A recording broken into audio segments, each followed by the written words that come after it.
Just a few months ago, Donald Trump was enjoying a political honeymoon with the world's richest man and the much-hyped Doge plan to cut spending. But the results were disappointing. Musk had promised to save taxpayers around $2 trillion, but in the end, he didn't even manage to cut more than 1% of that. That said, today's episode isn't about Doge, especially now that Musk recently announced his intention to step away from politics. And, well, things didn't exactly end on friendly terms.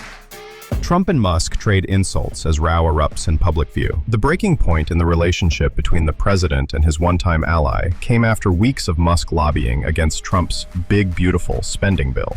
Musk took to his site X to call the bill a disgusting abomination and posting, "Shame on those who voted for it. You know you did wrong." The spark that lit this whole argument was the Big Beautiful Bill Act, or the BBB for short.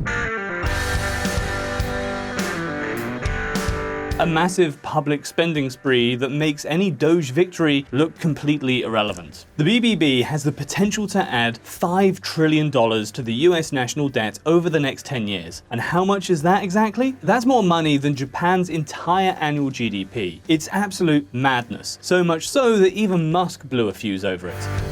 Trump slams GOP Senator Rand Paul for opposing Big Beautiful Bill due to $5 trillion debt ceiling hike. But the story doesn't end there. Trump hasn't just declared war on Elon Musk, he's also clashing with members of his own party. At the same time, he's backing Democrats like Elizabeth Warren in a push to scrap the debt ceiling once and for all. So the questions are clear. What exactly is the Big Beautiful Bill? Why does Trump want to eliminate the debt ceiling for good? And the biggest question of all, what impact will this have on the United States?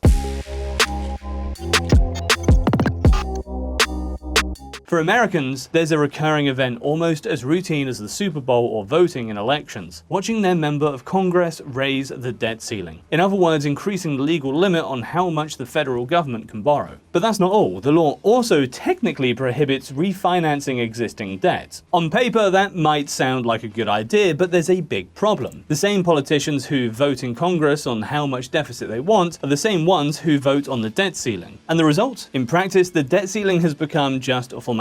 One that doesn't seem to be doing much to actually address America's public debt problem. To give you an idea, Congress has raised the debt ceiling 78 times since the 1960s. But this time it's different. Donald Trump doesn't just want to raise the debt ceiling for the 79th time, he wants to eliminate it once and for all.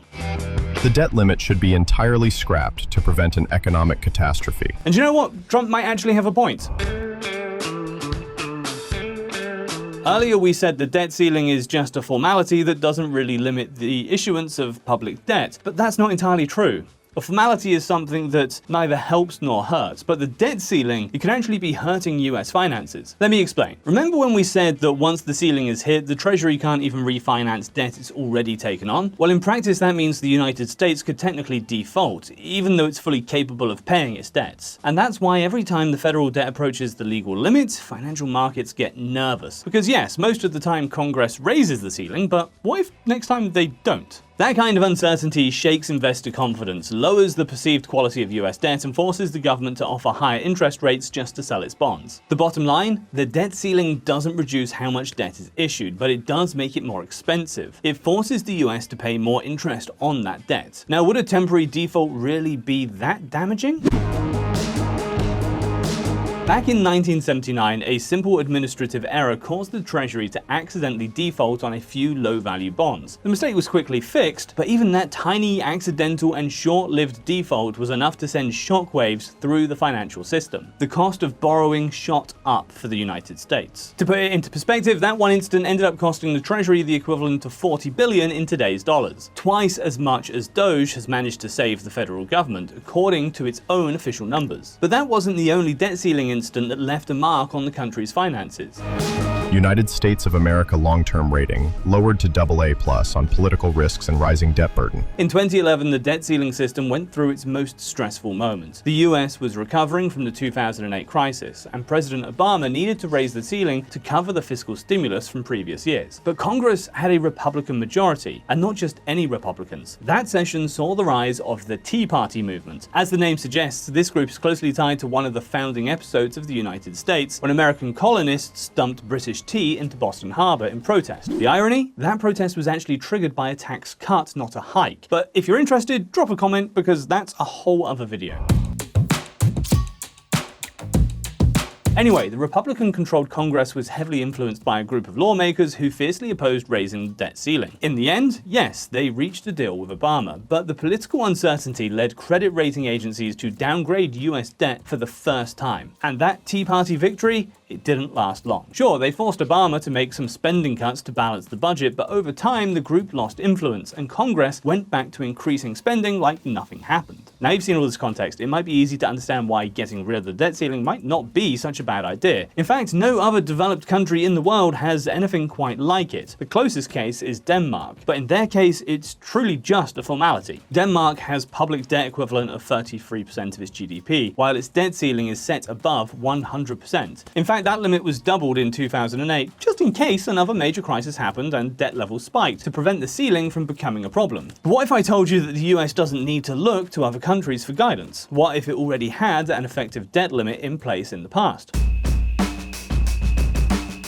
Until 1939, the US government didn't have a formal debt ceiling. Instead, Congress had to authorize each and every Treasury debt issuance individually, and each of those laws came with its own specific limits. Typically, over the course of a year, Congress would approve anywhere from 0 to 8 of these bond issues. The result was a kind of debt ceiling, but one that was far more flexible than the one in place today. Now the question is, did this system actually help limit public debt? According to the author of this study, a Nobel Prize-winning economist, the answer is clear.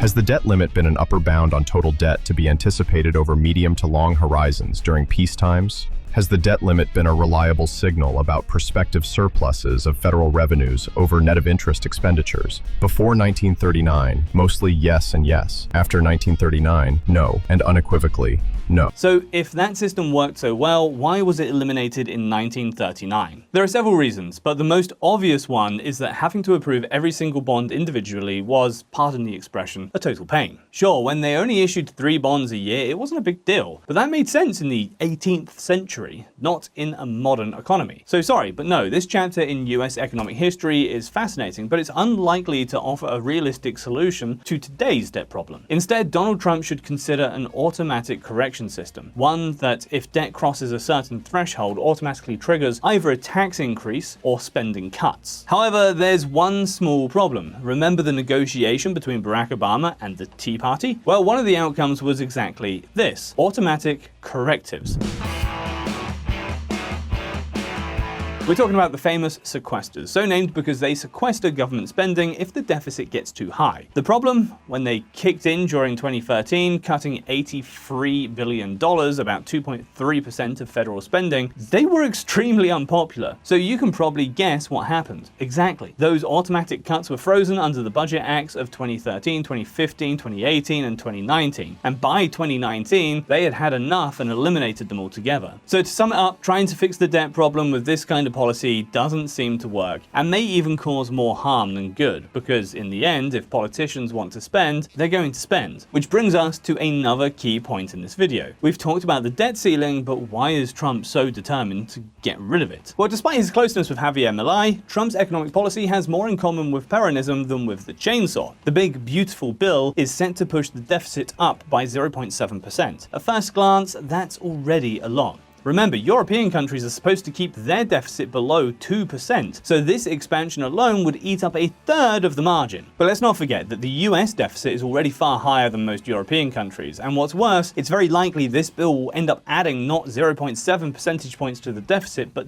double that. The BBB is basically about cutting taxes. Trump plans to reduce federal revenue by $4.5 trillion over the next decade, mostly by giving tax breaks to the wealthiest Americans. However, he only plans to cut spending by $1.7 trillion, including $700 billion in cuts to Medicaid. Now, if those spending cuts fall short of expectations, there's an automatic mechanism that would reduce the tax cuts accordingly to keep the $1.7 trillion target intact. But let's be honest, given how past automatic mechanisms have worked, that doesn't inspire much confidence.